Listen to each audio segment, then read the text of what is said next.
students, मैं S K Hussain. Welcome to Chemistry Garden by S.K. Welcome to Hussain, Chemistry sir. Garden. Welcome to by Chemistry S.K. Garden. SK Hussain Hussain sir. Sir की Welcome class to Chemistry chemistry Garden. Garden में आपका स्वागत है। SK. Hussain sir. सबसे पहले आप लोगों को हैप्पी न्यू ईयर 2024 2024 की हार्दिक शुभकामनाएं। और आप लोग कम से कम इस वर्ष अच्छा करें, अच्छे पोस्ट पे जाएं, सबको अच्छी सफलता मिले, ये हमारी शुभकामना है सारे स्टूडेंट के साथ। तो चलिए अब हम अपने टॉपिक की तरफ चलते हैं।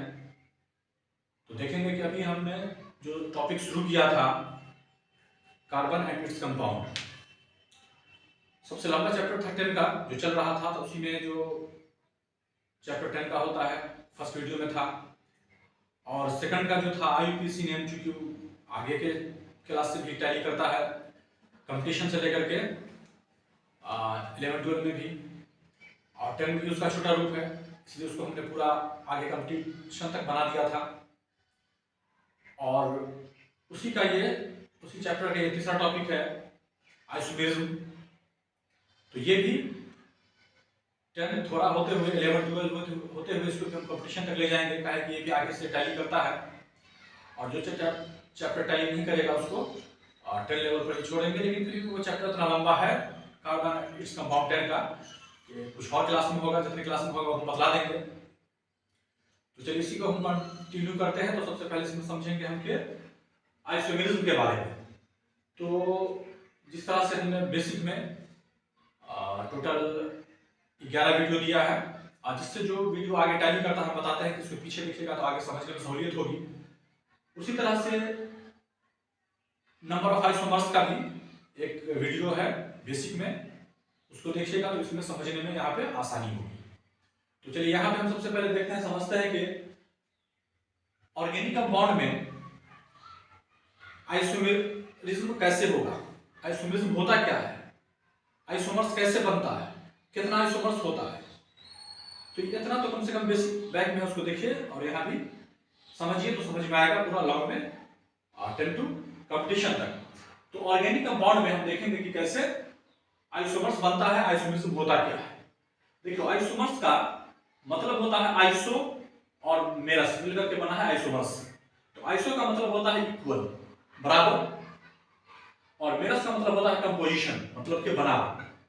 मतलब के बनावट होनी चाहिए बराबर, सिर्फ बनावट, कंपोजिशन उसका बराबर से होना चाहिए।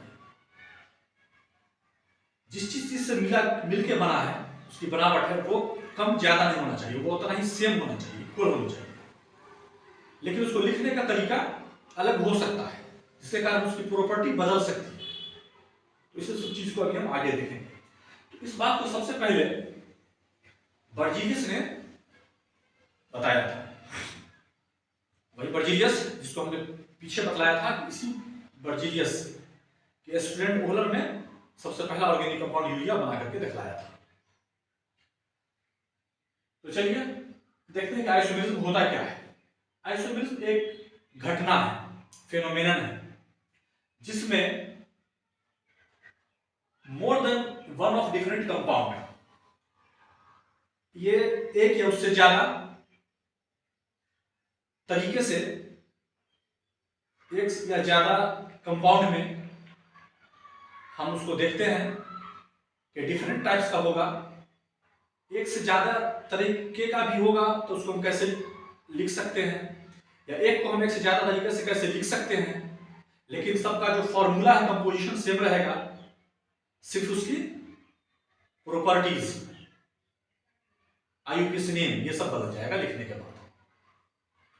देखिए प्रॉपर्टी डिफरेंट होगा लेकिन having same molecular formula exist in nature, लेकिन सबका फार्मूला सेम ही रहेगा और लिखने का तरीका अलग रहेगा, जिसके कारण प्रॉपर्टी बदल जाएगी। उसी को हम कहते हैं आइसोमेरिज्म। और जितना लिखाएगा, जैसे लिखाएगा ना, वो सब एक दूसरे का कहलाएगा आइसोमर्स। तो चलिए अब हम यहां से शुरू करते हैं आइसोमेरिज्म से। इस आइसोमेरिज्म में हम जानते हैं कि आइसोमेरिज्म होता है पहले दो टाइप का, स्ट्रक्चरल आइसोमेरिज्म और स्पेस या स्टीरियो आइसोमेरिज्म। अभी हमने आइसोमेरिज्म का जो इंट्रोडक्शन या डिफिनेशन तो जान लिया, लेकिन अब जानेंगे कि स्ट्रक्चरल या स्पेस या स्टीरियो आइसोमेरिज्म क्या होता है। ये तो सबको अभी पढ़ेंगे। फिर स्ट्रक्चरल है 4 टाइप का, chain isomerism, position isomerism, metamerism, functional या टॉपोमेरिज्म। फिर ये क्या होता है इसको भी अभी जानेंगे। फिर जो दूसरा है स्पेस या स्टीरियो आइसोमेरिज्म, फिर ये होता है 2 टाइप का, कन्फॉर्मेशनल या रोटेशनल आइसोमेरिज्म और कॉन्फ़िगरेशनल आइसोमेरिज्म। फिर ये क्या होता है इसको भी जानेंगे। फिर कॉन्फ़िगरेशनल आइसोमेरिज्म भी होता है 2 टाइप का, ज्योमेट्रिकल और ऑप्टिकल आइसोमेरिज्म। फिर ये क्या होता है, टोटल इतना इसका डिवीजन है, तो ये सबको एक एक करके हम देखेंगे। तो देखिए यहां से शुरू कीजिए, आइसोमेरिज्म क्या है इसका इंट्रोडक्शन हमने जान लिया। तो यहाँ के बाद अब आ जाइए यहाँ पे, पहला पढ़ेंगे स्ट्रक्चरल आइसोमेरिज्म। देखिए तो ये स्ट्रक्चरल आइसोमेरिज्म क्या होता है, किसको कहते हैं। It is caused by difference of their structure. ये सिर्फ किसी ऑर्गेनिक कंपाउंड के, किसी फॉर्मूला के, किसी कंपाउंड के स्ट्रक्चर में अगर सिर्फ डिफरेंस आ जाए, उसके बनावट में सिर्फ डिफरेंस आ जाए, बनावट एक से ज्यादा तरीका से कर दे, तो उस टाइप के आइसोमेरिज्म को ही हम कहेंगे स्ट्रक्चरल आइसोमेरिज्म। कैसे, उसके बनावट में सिर्फ फर्क आएगा, उसको देखते हैं। जैसे ये कार्बन नंबर 1 2 3 4 ब्यूटेन है, इसको हमने इस तरह से लिख दिया है 3, तो सीधा लिया है, एक ब्रांच में दे दिया है। और पिछला वीडियो हमने 5 कार्बन पेंटेन के बारे में बताया था, उसमें एक तो सीधा था और एक इस तरह से आइसो था, और एक ही जगह पर ऊपर नीचे था, इसको नियो कहा था। तो हो गया था उसमें 3 और 4 5, इसमें तो 4 है, तो इसमें हमने इस तरह से लिखा। देखिए कार्बन उतना ही है, सिर्फ लिखने का तरीका, लिखने का अंदाज, लिखने का टाइप्स बदल दिया है। ये दोनों हो गए आइसोमर्स, और ऐसी घटना कहला गई आइसोमेरिज्म, और ये दोनों कहला गया आइसोमर्स। ठीक है, इस पीछे वीडियो में है भी। इसके वजह से इसका आईयूपीएसी नाम भी बदल जाएगा, इसका फिजिकल और केमिकल प्रॉपर्टीज भी बदल जाता है। ठीक, कुछ और एग्जांपल हम देख लेते हैं, जैसे इसमें और इसमें। देखिए अभी ये ईथर दो कार्बन के बीच में है, एक ये लिखने का तरीका है। इसको एक और तरीका हम यही कर सकते हैं कि इस ऑक्सीजन को उठा करके चाहे इस बीच में चाहे इस बीच में डाल दें। इधर भी डालेंगे तो बात वही रहेगा, एक कार्बन के बाद इधर भी डालेंगे तो एक कार्बन के बाद, मतलब इसको 2 ही तरीके से हम लिख सकते हैं। इसको कितने तरीके से लिख सकते हैं, ये तो हम नंबर ऑफ आइसोमर्स कैसे निकालेंगे पिछले वीडियो में हमने बताया था। इसमें देखिए इस कार्बन को उठा के हमने जैसे यहाँ पर डाल दिया तो हो गया ना, पहले बीच में था, मतलब 2 कार्बन के बाद अब हो गया 1 कार्बन के बाद। 2 तरीके से हमने इसको लिख दिया। अब इसका देखिए आईयूपीएसी नाम भी बदल गया होगा। कैसे, जब 2 एल्काइल के बीच में एक ऑक्सीजन रहे तो उसको कहा जाता है ईथर, तो उसका नाम क्या होता है अल्कोक्सी एल्केन, जो आईयूपीएसी में हमने बताया था। तो 2 है एक तरफ तो एथॉक्सी, और फिर एक तरफ का एथेन, 2 कार्बन हाइड्रोजन। अब देखिए इधर में क्या हो गया CH3O मेथ ओ मेथॉक्सी, अब एक तरफ हो गया 3 कार्बन तो प्रोपेन, आईयूपीएसी नेम बदल गया। उसी तरह से इसका देखिए, इसमें क्या है एथिलीन में डबल बॉन्ड में अब जो 4 बॉन्ड इसका और बचा सिंगल बॉन्ड, उसमें देखिए एक ही तरफ COOH है दोनों, और एक ही तरफ दोनों H है।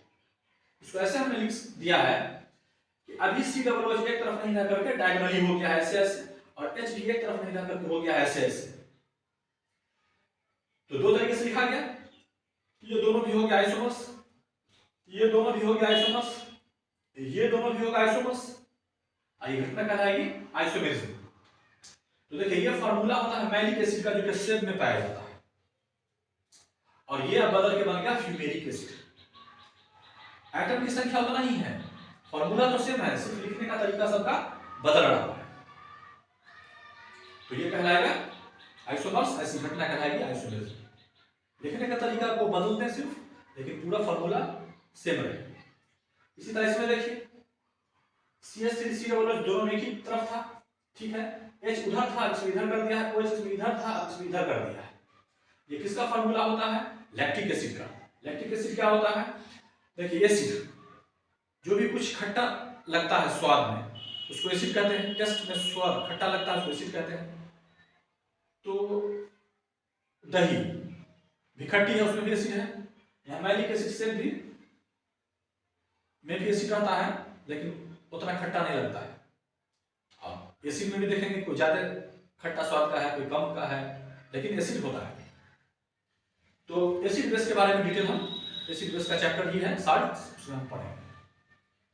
तो इसमें देख लीजिए कि लैक्टिक एसिड जो होता है दूध से दही बनता है, तो दही में लैक्टिक एसिड होता है, इसके कारण वो खट्टा लगता है। जो लैक्टोबैसिलस बैक्टीरिया दूध से दही बना देता है। तो इसमें इस तरफ है तो डी लैक्टिक एसिड और इस तरफ है एल लैक्टिक एसिड, इस तरह से कहता है। तो हमारा चलिए ये भी स्ट्रक्चरल आइसोमरिज्म देखिए ये हो गया। अब हम पकड़ेंगे कहां से, यहां से, और यहां से लेकर के इस चारों को पढ़ लेंगे, तो ये खत्म होगा। हमको पढ़ना है चैन आइसोमरिज्म, लेकिन इसमें हमने देखा कि सबसे पहले अभी हमने पढ़ा है आइसोमरिज्म में स्ट्रक्चरल आइसोमरिज्म। तो पहले इसके ही चारों टाइप को हम पढ़ लेते हैं, chain isomerism, position isomerism, metamerism, function या डायटोमरिज्म। इसको जब पढ़ लेंगे तो फिर इसको पढ़ेंगे, फिर इसके दोनों टाइप को पढ़ेंगे, फिर इसके दोनों टाइप को पढ़ेंगे, तब ये खत्म हो जाएगा। तो अभी जो हमने स्ट्रक्चरल आइसोमरिज्म पढ़ा, तो इसी का जो चार टाइप है, इसमें पहला है चैन आइसोमरिज्म, उसी को पढ़ेंगे कि चैन आइसोमरिज्म क्या होता है। देखिए चैन आइसोमरिज्म है मतलब के कार्बन के ऑर्गेनिक कंपाउंड के कार्बन चैन में चैन नहीं बदलाव होगा, तो उसको कहेंगे हम चैन आइसोमरिज्म। लेकिन चैन क्या होता है, वो भी तो स्ट्रक्चर से ना मिलता जुलता होता है, सब एक दूसरे से मिलता जुलता हुआ रहेगा। एक एग्जांपल एक से ज्यादा तरीके का हो सकता है। तो इसमें हम देख रहे हैं कि चैन आइसोमरिज्म में it is caused by difference of their carbon chain. Organic compound के कार्बन चेन में ही बदलाव हो जाएगा, तो चेन उसका बदल जाएगा। चेन अभी किसी टाइप का था, फिर चेन किसी टाइप का हो जाएगा, तो मोटा मोटी तो उसका स्ट्रक्चर भी ना बदल गया। तो अभी हमको स्ट्रक्चर यहाँ पे नहीं, चेन के बारे में पढ़ रहे हैं, तो हमको चेन के ही बारे में देखना पड़ेगा। किसके चेन में, कार्बन चेन में, ऑर्गेनिक कंपाउंड के कार्बन चेन में किस तरह से बदलाव हो रहा है। तो एग्जांपल देखिए, CH2 CH CH3, ये 1 2 3 कार्बन का ओपन चेन था। अब इसी को हमने क्लोज्ड कर दिया, तो कार्बन तो 3 रहा, अब भले ये ओपन से क्लोज हो गया, इसकी भले प्रॉपर्टी बदल जाएगी, लेकिन इसके चेन में तो फर्क आ गया ना, चेन तो बदल गया, तो चेन आइसोमरिज्म कहला जाएगा। लेकिन ये स्ट्रक्चर भी तो बदल गया, तो उसको भी उस पर ध्यान नहीं देना है। यहाँ देखिए 1 2 3 4 हमने इस तरह से लिख दिया, इसमें एक ब्रांच बना दिया, इसके भी तो चेन में बदलाव हो गया, इसमें भी बदलाव हो गया। यही 5 होता, एक ही जगह को ऊपर नीचे ब्रांच देकर के आइसो से नियो भी कर देते 2 ब्रांच, तो उसके भी चेन में बदलाव हो जाता, स्ट्रक्चर में तो बदलाव हो ही गया। देखिए कुछ भी कर लेंगे, मॉलिक्यूलर फार्मूला तो सबका सेम रहेगा, आइसोमरिज्म का वही फंडा होता है, सबका फार्मूला सेम रहे, सिर्फ चेंजिंग हो, किसी चीज में चेंजिंग हो, किसी तरह से चेंजिंग हो, उसी हिसाब से उसका नाम बदलेगा। स्ट्रक्चर तो बदल ही जाता है, आईयूपीएसी नाम भी बदल जाएगा। देखिए इसमें साइक्लो लगेगा, लेकिन इसमें साइक्लो नहीं लगता, इसमें नंबरिंग होगा, इसमें आइसोनियो होगा, तो नाम आईयूपीएसी बदल जाता है। प्रॉपर्टी भी हमने लिख दिया है, प्रॉपर्टी भी बदल जाएगी, लेकिन इसमें देखेंगे कि केमिकल प्रॉपर्टी ये सब की बदलेगी नहीं, लेकिन रिएक्टिविटी बदल जाएगी। तो हमने लिख दिया है कि प्रॉपर्टी सीधा सीधी नहीं बदलेगी, प्रॉपर्टी बदल जाएगी, फिजिकल प्रॉपर्टी, केमिकल प्रॉपर्टी नहीं बदलेगी, लेकिन उसकी रिएक्टिविटी बदल जाएगी और फिजिकल प्रॉपर्टी बदल जाएगी। अब दूसरा आ जाएगा था पोजीशन आइसोमरिज्म। देखिए नाम से ही पता चल रहा है कि कार्बनिक ऑर्गेनिक कंपाउंड के चेन में पोजीशन में कहीं ना कहीं बदलाव आएगा। कोई फंक्शनल ग्रुप कहीं जुड़ा हुआ है, उसका पोजीशन बदल जाएगा, कोई चीज कहीं जुड़ा हुआ है, उसका पोजीशन उठ के यहां से और कहीं चला जाएगा। तो मतलब कार्बन चेन में, ऑर्गेनिक कार्बन चेन में किसी चीज के पोजीशन को, उसकी जो अभी स्थिति है, उसका जो पोजीशन है, वो पोजीशन ही बदल जाए, कहीं से कहीं चला जाए, उसी को कहेंगे हम position isomerism. It is caused by difference of position of same functional group. Functional group तो सेम रहेगा, लेकिन उस ऑर्गेनिक कंपाउंड के कार्बन चेन में उस फंक्शनल ग्रुप का पोजीशन कहीं से कहीं हो जाएगा, पोजीशन कहीं से कहीं बदल जाएगा, स्थान बदल जाएगा। तो देखते हैं कि फंक्शनल ग्रुप का पोजीशन ऑर्गेनिक कंपाउंड उस चेन में कहां से कहां कैसे बदलता है, उसमें देखिए। Example CH3 CH2 CH2OH। अभी OH हम देख रहे हैं कि कार्बन नंबर 1 पे है, यहाँ पे है, तो कार्बन 1 पे होगा, कहा कि गिनती यहाँ से होगा 1 2 3, तो 1 नंबर पे अल्कोहल लगा हुआ है। लेकिन इसी को हम लिख दिया इस तरह से कि OH को उठा करके हमने बीच में डाल दिया है। देखिए अब तो काउंटिंग यहाँ से नहीं होगा, यहाँ से भी नहीं होगा, काउंटिंग इधर से होगा या इधर से होगा। तो इधर से होगा तो 2 पे OH, इधर से भी होगा तो 2 पे OH। अभी OH था देख लीजिए 1 नंबर पे, अब OH हो गया 2 नंबर पे, तो अल्कोहल 1 से उठ करके चला गया 2 नंबर पर।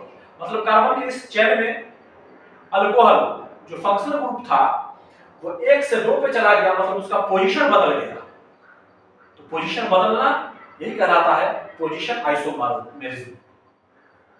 इसमें भी देखिए सब में फार्मूला तो सेम ही रहेगा, स्ट्रक्चर तो बदल ही जाएगा, आईयूपीएसी भी बदल जाएगा, बदलेगा ना, 1 से 2 हो जाएगा, प्रॉपर्टी भी बदल जाएगी, फिजिकल केमिकल तो सेम रहेगी लेकिन उसका भी रिएक्टिविटी बदल जाएगा। हमने डायरेक्ट लिख दिया है कि प्रॉपर्टी बदल जाएगा।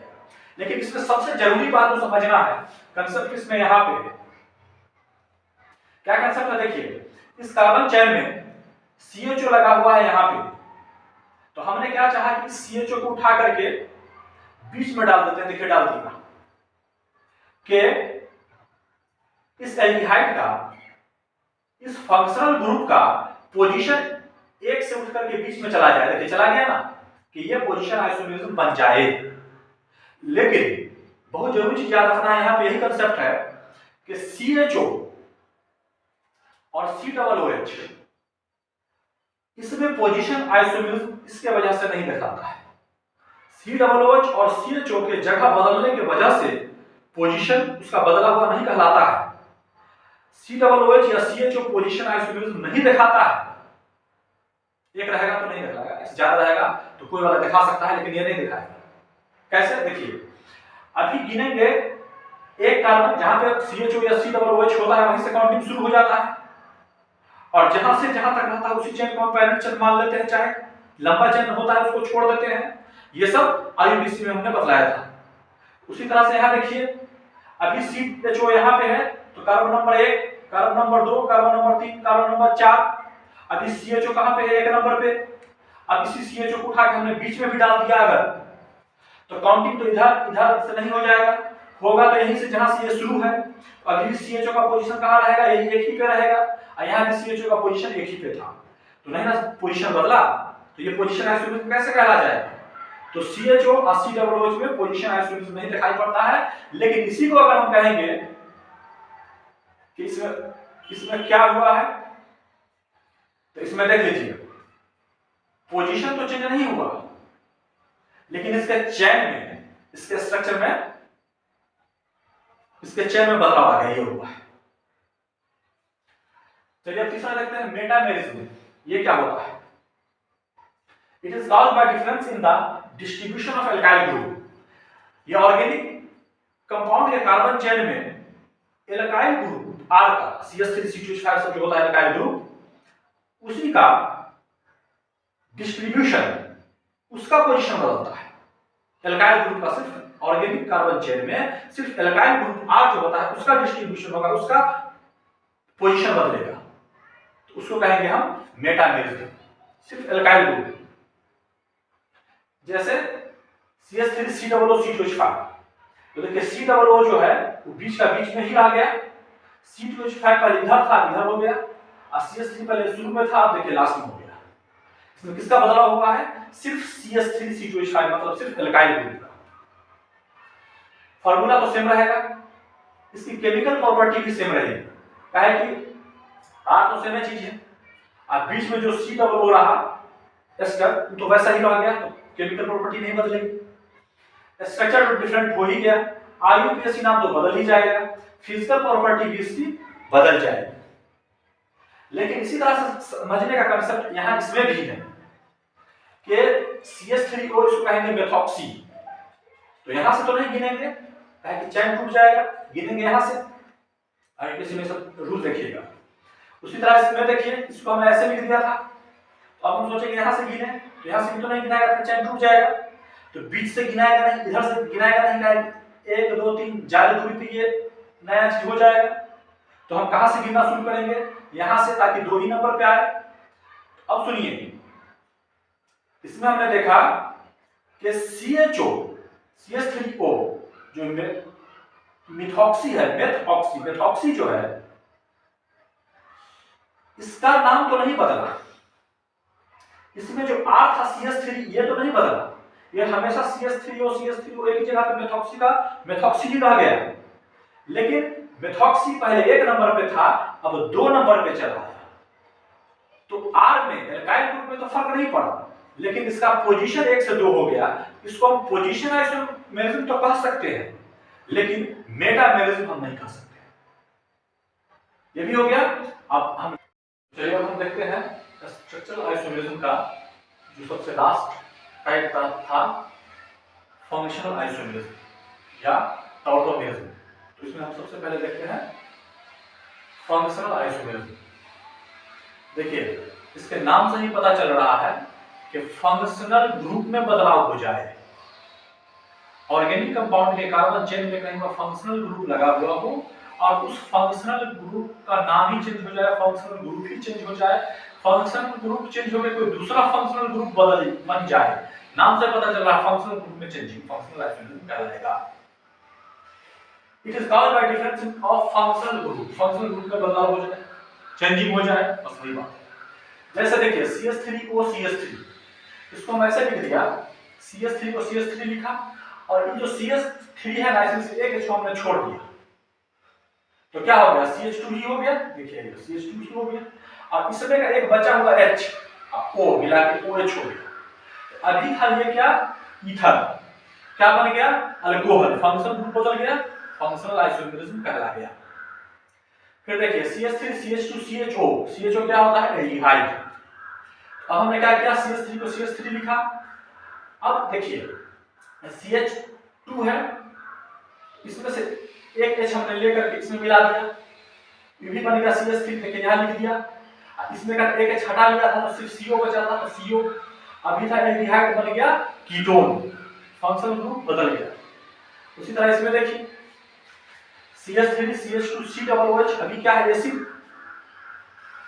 CH3 ये H यहां दे दिया, ये भी CH3 COO6 बच गया, तो ये था एसिड, अभी हो गया एस्टर, फंक्शनल ग्रुप बदल गया।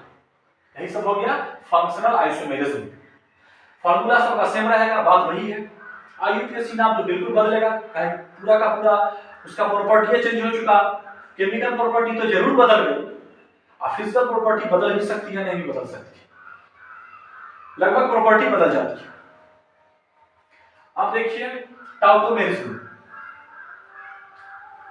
टू फंक्शनल ग्रुप आइसोमर्स, ये तो इसी का बात है, इसमें फंक्शनल ग्रुप वाली ही कोई बात होगी।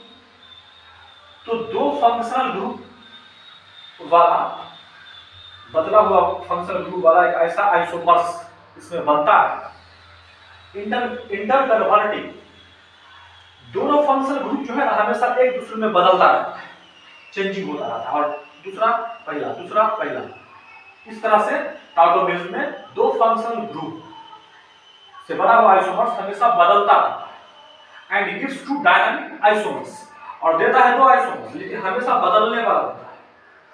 उस दोनों आइसोमर्स को हम, इसमें के दोनों आइसोमर्स को हम टॉटोमर्स कहते हैं, और इस दोनों टॉटोमर्स का जो एक्सिस्टेंस है, जो ऐसी घटना हुई, उसको हम टॉटोमेरिज्म कहेंगे। जैसे देखिए अभी CH3 CH3O CO एक कीटो ग्रुप है ना, एसीटोन है, तो ये CO मतलब कीटो ग्रुप है। ये हो गया रिवर्सिबल का साइन, और दोनों में बदलेगा, डायनामिक रहेगा, बदलता रहेगा। तो कीटो से बन गया क्या, इनोलिक फॉर्म। देखिए कीटोन से बन गया अल्कोहल।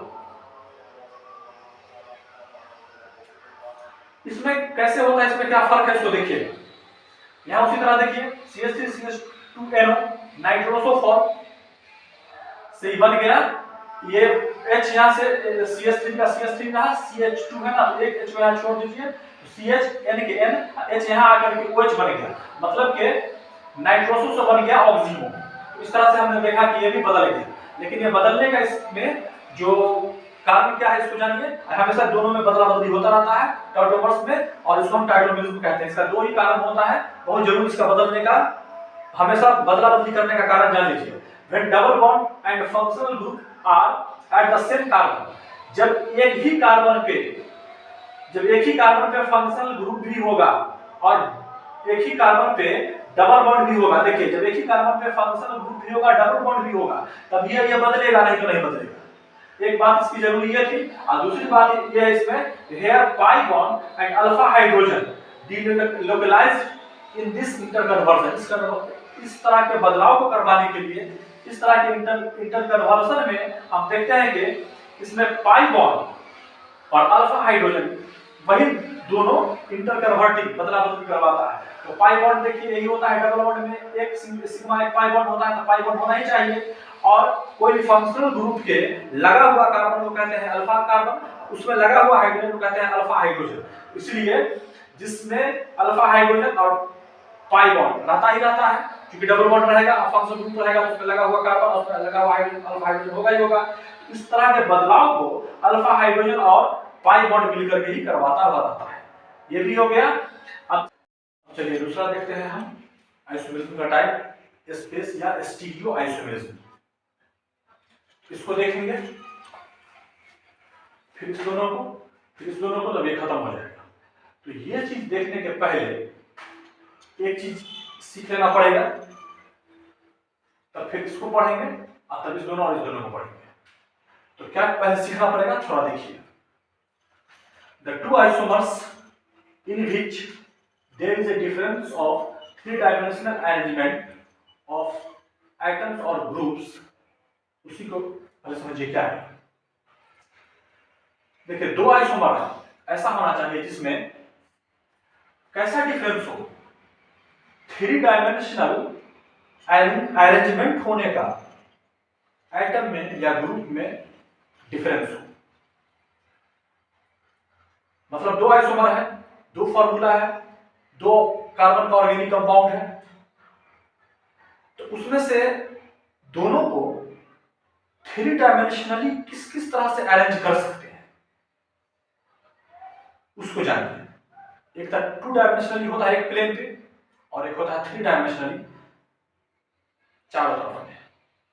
तो किस तरह से अरेंज होगा दोनों आइसोमर, तो चीज तो एक ही रहेगा, सिर्फ उसका अरेंज होने का तरीका अलग अलग रहेगा। तो इसी सब को कुछ पहले सीखिए, तब फिर हम पहुंचेंगे, क्योंकि ये सब उसी से रिलेटेड है। तो उसी में एक पहले जाने कि प्रोजेक्शन फॉर्मूला क्या होता है। देखिए three dimensional representation of a molecule on two dimensional plane. जब किसी फॉर्मूला को या किसी चीज को हम एक ही प्लेन पर, मतलब कि टू डायमेंशनल प्लेन पर हम चाहें कि इसको हम थ्री डायमेंशनली लिख करके दिखला दें, तो उसी को कहते हैं प्रोजेक्शन फॉर्मूला। जैसे देखिए के है, इसको हमने सीधा लिख दिया है टू डायमेंशनल, इसी को इस तरह से लिखेंगे थ्री डायमेंशनली, इसी तरह से आएगा, तो ये हो जाएगा थ्री डायमेंशनल रूप से लिखना। जैसे देखिए ये फॉर्मूला है, इसको हमने सिर्फ एक प्लेन पर लिख दिया है, तो ये कहलाया है स्ट्रक्चरल फॉर्मूला, स्ट्रक्चर बना हुआ है। इसी को हमने थ्री डायमेंशनली रूप में लिखा है। थ्री डायमेंशनली रूप का मतलब क्या होगा कि ये सिंगल बॉन्ड जो है ये रहेगा प्लेन पे, और ये जो डॉटेड है ये रहेगा प्लेन के नीचे, और ये मोटा है ये रहेगा प्लेन के ऊपर। इसका मतलब पता चला ये थ्री डायमेंशनल हुआ। तो इस फॉर्मूला को हम प्रोजेक्शन फॉर्मूला कहेंगे।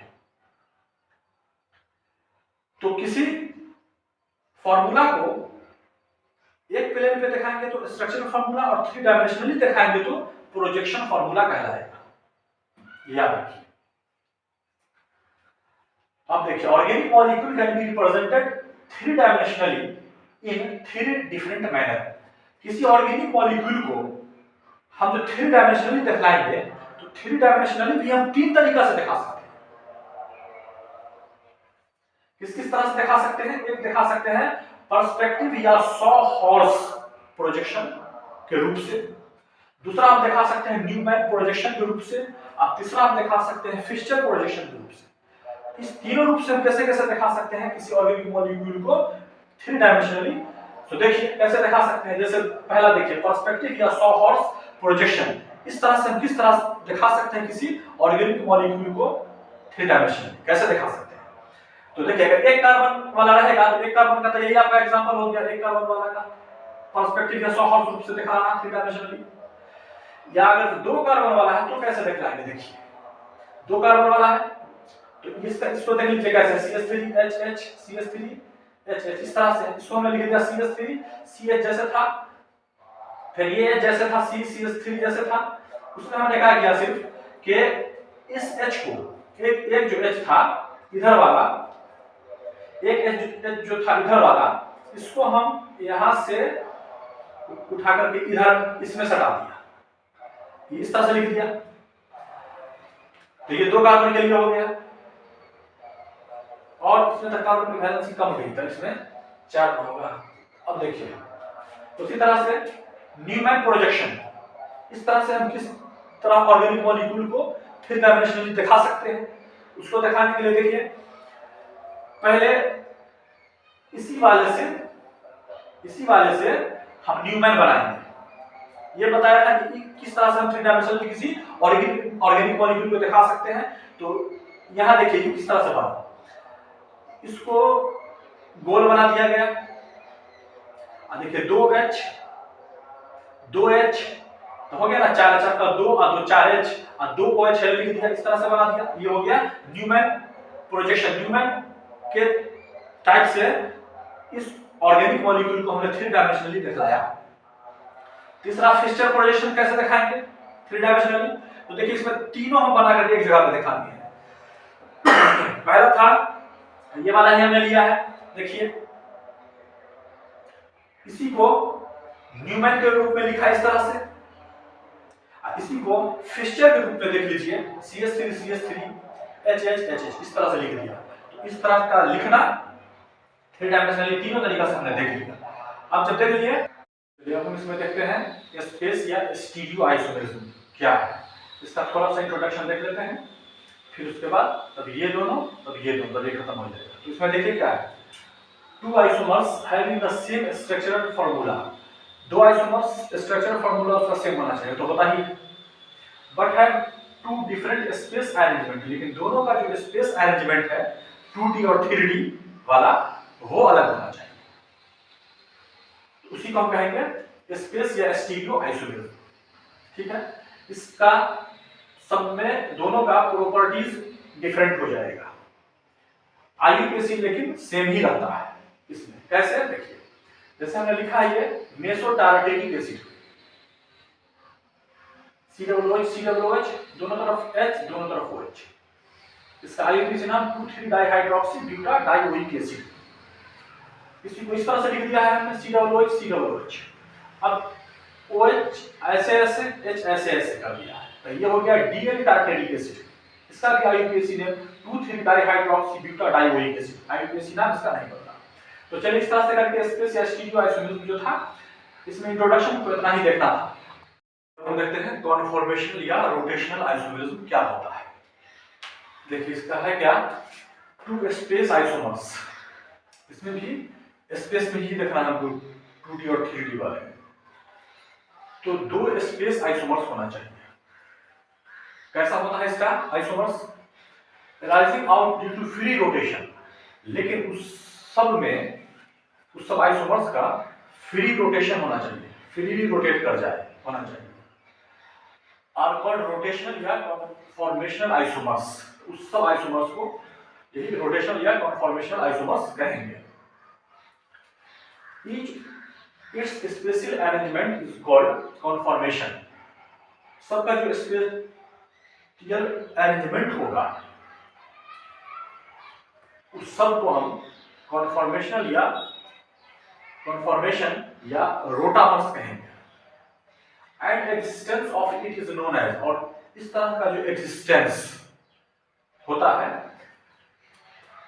उसको हम रोटेशनल या कॉन्फॉर्मेशनल आइसोमेरिज्म कहेंगे। आपको मोटा मोटी यही है कि 2 तरह का स्पेस आइसोमर्स इसमें ऐसा होगा जो सब आइसोमर्स सब में फ्रीली रोटेट कर सके, तो उस सब आइसोमर्स को हम रोटेशनल या कॉन्फॉर्मेशनल आइसोमर्स कहेंगे, और ऐसी घटना को हम रोटेशनल या कॉन्फॉर्मेशनल आइसोमेरिज्म कहेंगे। मोटा मोटी इतना ही याद रखना है, इसको समझना है, क्योंकि हम पढ़ ही रहे हैं कॉन्फॉर्मेशनल या रोटेशनल आइसोमेरिज्म। अब देखना है कि for free rotation two forms, देखिए फ्री रोटेशन होने के लिए भी दो तरह का फॉर्म आएगा। कौन कौन फॉर्म आएगा? एक आएगा एक्लिप्स्ड फॉर्म, एक आएगा स्टैगर्ड फॉर्म। तो अब देखते हैं कि एक्लिप्स्ड फॉर्म क्या होता है और स्टैगर्ड फॉर्म क्या होता है। देखिए एक्लिप्स्ड फॉर्म क्या है? Making dihedral angle of 0 degree. इसमें जो आइसोमर्स बनेगा, स्पेस आइसोमर्स जो रहेगा, ये सब आइसोमर्स का जो डायहेड्रल एंगल होगा इसमें एक्लिप्स्ड में वो 0 डिग्री होता है। कैसे होता है? देखिए ये जो हमने बनाया स्ट्रक्चर और उसी का ये बनाया था सॉहर्स और ये बनाया न्यूमैन प्रोजेक्शन जो कल बतलाया, जो इसको हमें अभी पिछले थोड़ा देर पहले देखा था। तो देखिए इसमें और इसमें हम देख रहे हैं कि इसको इस तरह से बनाया। इसका जो डायहेड्रल या टॉर्सियन एंगल कहिए वो इसमें होता है 0 डिग्री पर। का है कि बहुत करीब करीब है, देखिए करीब करीब में है, तो ये होगा इसका 0 डिग्री पर इसका डायहेड्रल या टॉर्सियन एंगल, ठीक है। लेकिन स्टैगर्ड फॉर्म में क्या होगा कि दूरी दूरी पे रहेगा। इसमें जो है bonds of two carbons are at maximum distance, इसमें बॉन्ड्स ज्यादा दूरी पे रहेगा और एंगल इसमें का कितना होगा? इसमें 60 डिग्री का एंगल होगा। देखिए इसको देखिए, इसको देखिए, इसमें दूरी दूरी होता है, इसमें 60 देखिए इसमें दूरी दूरी पे होता है, इसमें 60 डिग्री इसका एंगल होता है। अब है कि इससे ज्यादा स्टेबल ये होता है, क्या है? More stable due to lesser bond pair और बॉडी की ग्रुप रिपल्शन। इसमें जब दूरी पे रहेगा तो बॉन्ड पेयर का और बल की ग्रुप का रिपल्शन ज्यादा दूरी पे रहेगा तो कम रिपल्शन पड़ेगा, तो ज्यादा स्टेबल होगा और ये कम स्टेबल होता है, ठीक है। इसी को कॉन्फॉर्मेशनल या रोटेशनल आइसोमेरिज्म को बताने के लिए किस आइसोमर में कॉन्फॉर्मेशनल या रोटेशनल आइसोमेरिज्म होगा, इसको पूरा डिटेल में और एक्सेप्शन के साथ किसके साथ होगा नहीं होगा ये बात बताने के लिए फिर बेयर्स स्ट्रेन थ्योरी 1885 में है। इस थ्योरी के हिसाब से क्या कहा गया? देखिए give the condition for free rotation. Free rotation होने का कौन कौन कंडीशन हो सकता है और किसमें नहीं हो सकता है और किसमें हो सकता है, ये बात बताया गया, ठीक है। क्या बताया गया? The free rotation is possible between two such carbons. देखिए दो कार्बन के बीच में फ्री रोटेशन कब पॉसिबल है? Which have total energy strain 0, जिसका टोटल स्ट्रेन एनर्जी 0 होगा, उसी दो कार्बन के बीच में फ्री रोटेशन हो सकता है, नहीं तो नहीं होगा। इसको एग्जांपल सभी समझिएगा कैसे।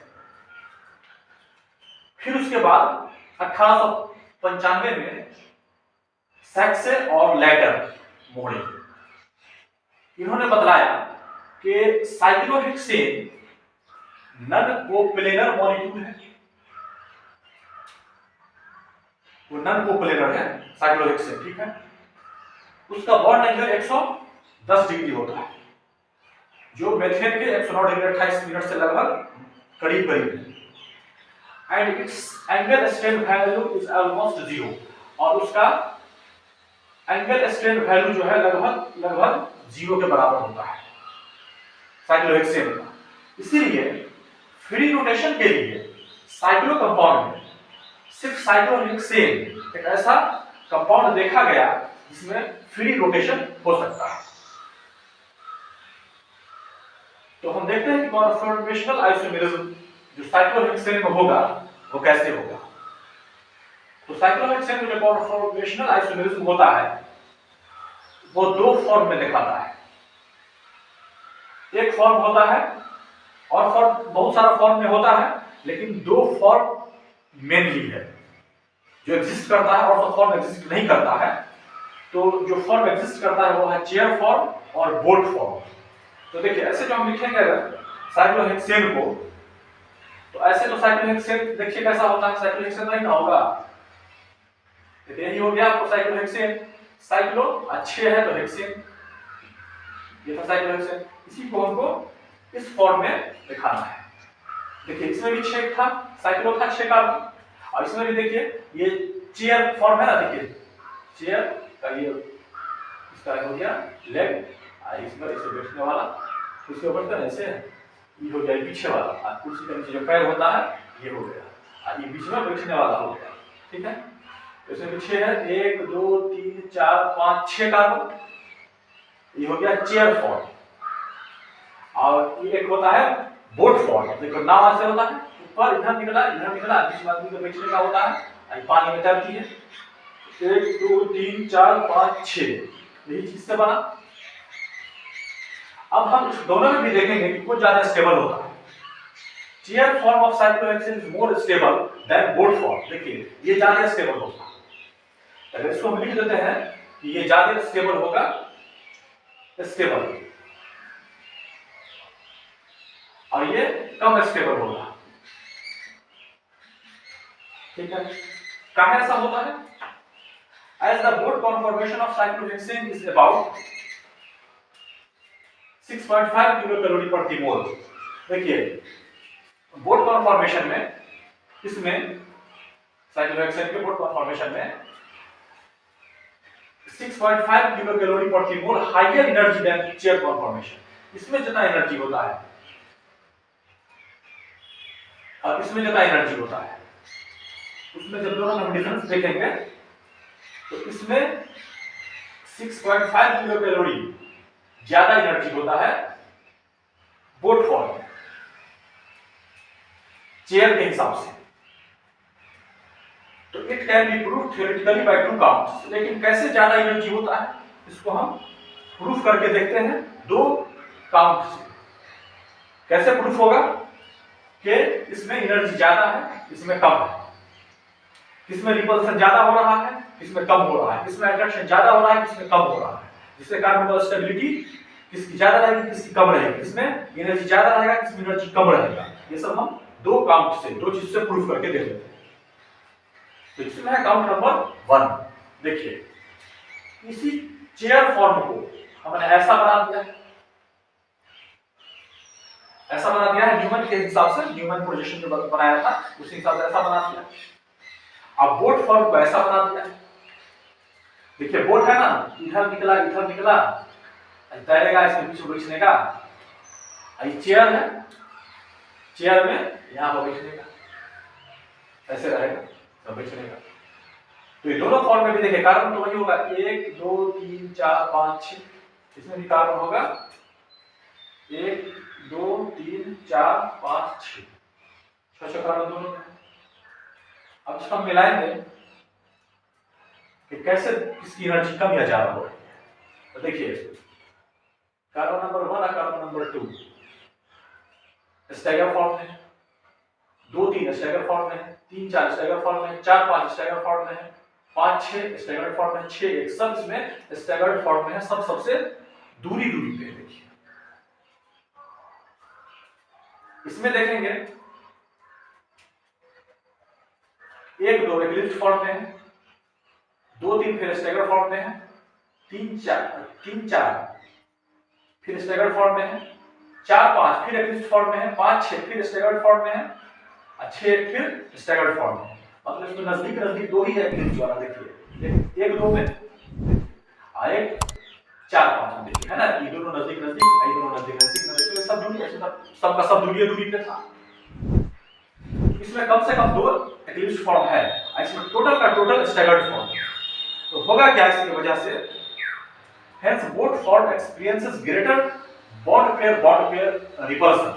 तो ये बोट फॉर्म में कम से कम 2 ही सही नजदीक है, तो 2 जगह पे बॉन्ड पेयर और बॉन्ड पेयर का रिपल्सन लगेगा बहुत तेज। काहे कि देखिए नजदीक ये दोनों और ये दोनों और ये दोनों रिपल्सन करेगा, काहे बॉन्ड नजदीक में है, तो उसमें ज्यादा रिपल्सन एक्सपीरियंस होगा, रिपल्सन उसको ज्यादा मालूम होगा, जिसके कारण दूरी बढ़ेगा और उसको अनस्टेबिलिटी बढ़ेगी, टूटने की संभावना रहेगी। इसलिए ये कम स्टेबल होगा, ये ज्यादा स्टेबल होगा। है इसीलिए चेयर फॉर्म ज्यादा स्टेबल होता है और बोट फॉर्म कम स्टेबल होता है। कारण समझ लीजिए, इसमें बॉन्ड पेयर 2 जगह पे नजदीक पे आ गया है जहां पर रिपल्सन करेगा और जगह नहीं करेगा, इसमें कहीं भी नहीं करेगा। इसमें ज्यादा रिपल्सन करेगा, टूटने का खतरा रहेगा, इसमें टूटने का खतरा नहीं रहेगा, इसलिए ये कम स्टेबल होगा, चेयर फॉर्म वाला ज्यादा स्टेबल होगा। ठीक है, अब देखते हैं काउंट नंबर 2 के, इससे हम कैसे प्रूफ करेंगे कि चेयर फॉर्म और बोट फॉर्म में कौन ज्यादा स्टेबल होता है। तो देखिए ये है चेयर फॉर्म, इसका अभी देखा था, ऐसा हमने बनाया था। इसमें कार्बन 6 था ना, था कार्बन नंबर 1 2 3 4 5 6 कार्बन। तो देखिए इसमें ऊपर में हम देख रहे हैं एक साइड में 1 और 3 डिस्टेंस इसका हुआ, तो डी बराबर 1 3 डाइएक्सियल डिस्टेंस इसका हुआ। अभी देखिए बोर्ड फॉर्म में, ये बोर्ड है, ऐसा देखिए हम बनाए थे इसको 6 कार्बन का। तो साइकिल हेक्सेन का इस तरह से बन रहा है ना, 1 2 3 4 5 6 हो गया। इसमें एक तरफ में देखिए 1 4 के बीच में जो दूरी है डी बराबर 1 4 फ्लैगपोल डिस्टेंस इसका हुआ। इसमें हुआ 1 3, इसमें हुआ 1 4। तो 1 3 डायरेक्शनल डिस्टेंस इज ग्रेटर। देखिए ये जो दूरी है, ये जो 1 3 डिस्टेंस है, ये 1 4 फ्लैगपोल डिस्टेंस से ये ज्यादा है, ये कम है। Thus both form experience greater bond pair repulsion। इसीलिए ये दूरी कम है और यही दूरी ज्यादा है। तो कम दूरी जो है इसमें बॉन्ड पेयर और बॉन्ड पेयर का रिपल्सन ज्यादा होगा, और ज्यादा होगा रिपल्सन तो टूटने की संभावना ज्यादा रहेगी। तो यही बोट वाला टूट जाएगा, लेकिन चेयर वाला मजबूत होता है। Hence chair form of cyclohexane ज्यादा स्टेबल होगा और ये कम स्टेबल होगा। इस तरह से करके जो हमारा कन्फॉर्मेशनल या रोटेशनल आइसोमेरिज्म था, ये भी खत्म हो गया। अब हम इसमें शुरू करेंगे कॉन्फिगरेशनल आइसोमेरिज्म को जान करके, तब फिर जो इसका 2 टाइप है, ज्योमेट्रिकल आइसोमेरिज्म और ऑप्टिकल आइसोमेरिज्म, इसी को पढ़ेंगे। लेकिन ये वीडियो लंबा हो रहा है ज्यादा, इसको यहीं पे छोड़ देते हैं और नेक्स्ट वीडियो में घंटे का घंटे वीडियो अपलोड होता है। तो इसमें जो है हम कॉन्फिगरेशनल जान करके ज्योमेट्रिकल और ऑप्टिकल ये कर लेंगे, तो ये खत्म हो जाएगा। फिर एक 2 और छोटी छोटी बात को बदला करके ये खत्म हो जाएगा। तो फिर उसके आगे वीडियो हाइड्रोकार्बन का देंगे, कहीं ये 9 to 10 का जो चल रहा है कार्बन एंड इट्स कंपाउंड, जो बहुत लंबा चैप्टर है 10 का। लेकिन इसमें हम 10 के अलावा भी जो जो टॉपिक टैली करता है आगे से उसको आगे तक बताते चलते हैं। इसको देखिए, समझिए, एग्जाम से लेकर कंपटीशन तक का भी काम आएगा। धन्यवाद। Welcome to Chemistry Garden by S.K. Welcome to Hussain, Chemistry sir. Garden. Welcome to By Chemistry S.K. Garden. S के हुसैन Bye. सर की Welcome class to Chemistry Garden. Chemistry garden में आपका स्वागत है। एस के हुसैन सर।